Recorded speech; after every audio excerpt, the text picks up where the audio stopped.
Hello दोस्तों, स्वागत है आपका हमारे यूट्यूब चैनल में। आज हम अध्ययन करेंगे वायुमंडल के बारे में कि वायुमंडल क्या है। तो इसका जो परिभाषा है, पृथ्वी के चारों तरफ एक गैसीय आवरण पाया जाता है। हमारे पृथ्वी के चारों तरफ एक गैसीय आवरण पाया जाता है जिसे हम वायुमंडल कहते हैं। यह जो वायुमंडल है यह निम्नलिखित भागों में बटा हुआ है। पहला क्षोभ मंडल है, दूसरा समताप मंडल है, तीसरा मध्यमंडल है, चौथा आयन मंडल है और पांचवा ब्रह्मंडल है। यानी कि पहला ट्रोपोस्फियर, स्ट्रेटोस्फियर, यह मध्यमंडल मेसोस्फियर है, यह आयनोस्फियर है और यह हेक्सोस्फियर है। ब्रह्मंडल इसको कहते हैं।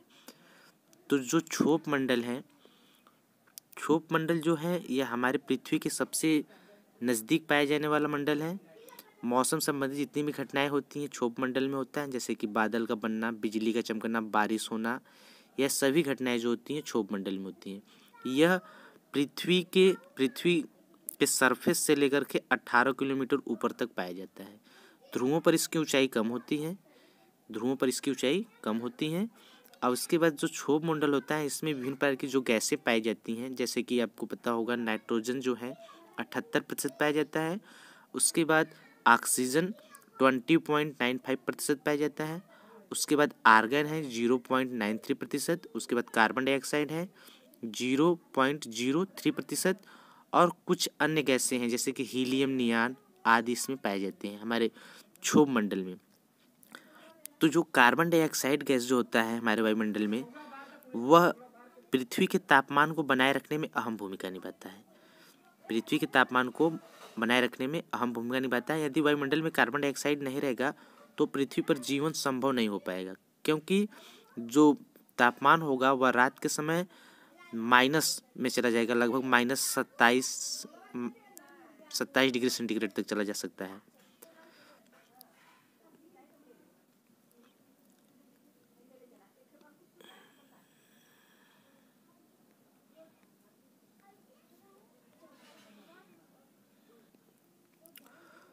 तो आप समझ गए होंगे कि जैसे कि कार्बन डाइऑक्साइड है यह पृथ्वी के लिए कितना ही आवश्यक है, कितना ही इम्पोर्टेंट है। तो जब कार्बन डाइऑक्साइड की मात्रा बढ़ने लगती है तो पृथ्वी का तापमान भी बढ़ने लगता है। इसी को हम क्या कहते हैं? हरितगृह प्रभाव इसी को कहते हैं। वायुमंडल में हरितगृह प्रभाव के लिए सबसे अधिक जो है वह जलवाष्प जिम्मेदार होता है। उसके बाद कार्बन डाइऑक्साइड है, उसके बाद मीथेन है, उसके बाद अन्य गैसें हैं। अब इसके बाद क्षोभ मंडल के बाद हम पढ़ेंगे समताप मंडल जो है 18 किलोमीटर से लेकर के यह 50 किलोमीटर ऊपर तक फैला होता है। इसको हम इंग्लिश में स्ट्रेटोस्फीयर कहते हैं।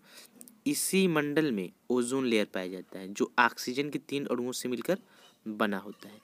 यह सूर्य से निकलने वाले अल्ट्रावायलेट रेडिएशंस को अवशोषित करके पृथ्वी का इस रेडिएशन से रक्षा करता है। इसीलिए हम ओजोन लेयर को पृथ्वी का छाता कहते हैं। अगर यह ओजोन लेयर नहीं होता तो अल्ट्रावायलेट रेडिएशंस पृथ्वी पर पहुंचती। अब पृथ्वी पर पहुंचने के बाद यह अल्ट्रावायलेट रेडिएशन से पृथ्वी पर उपस्थित समस्त जीवों के लिए हानिकारक होता है, क्योंकि जितने भी जीव हैं उनके जो डीएनए होते हैं और जो प्रोटीन होते हैं अल्ट्रावायलेट रेडिएशंस को अवशोषित करते हैं, जिसके कारण उनमें म्यूटेशन हो सकता है, यानी उत्परिवर्तन हो सकता है। अगर उत्परिवर्तन होगा तो कैंसर का कारक बन सकता है। और इसके बाद जो अल्ट्रावायलेट रेडिएशन है ये 3 प्रकार की होती हैं। अल्ट्रावायलेट रेडिएशंस 3 प्रकार की होती हैं, अल्ट्रावायलेट ए, अल्ट्रावायलेट बी और अल्ट्रावायलेट सी। इसमें जो अल्ट्रावायलेट बी है यह हमारी आँख की जो कार्निया होती हैं अल्ट्रावायलेट बी को बहुत तेज़ी से अवशोषित करती हैं, जिसके कारण हिम अंध यानी मोतियाबिंद हो जाता है। तो और अल्ट्रावायलेट रेडिएशंस जब पृथ्वी पर जब आती हैं तो जो पृथ्वी पर उपस्थित जितने भी प्लांट होते हैं उनकी जो पत्ती होती है उसमें जो क्लोरोफिल पाया जाता है जो प्रकाश संश्लेषण के लिए महत्वपूर्ण भूमिका निभाता है, यानी प्रकाश संश्लेषण क्लोरोफिल में ही संपन्न होता है। तो यह क्लोरोफिल को नष्ट करने लगते हैं, इसके कारण प्रकाश संश्लेषण भी प्रभावित होता है।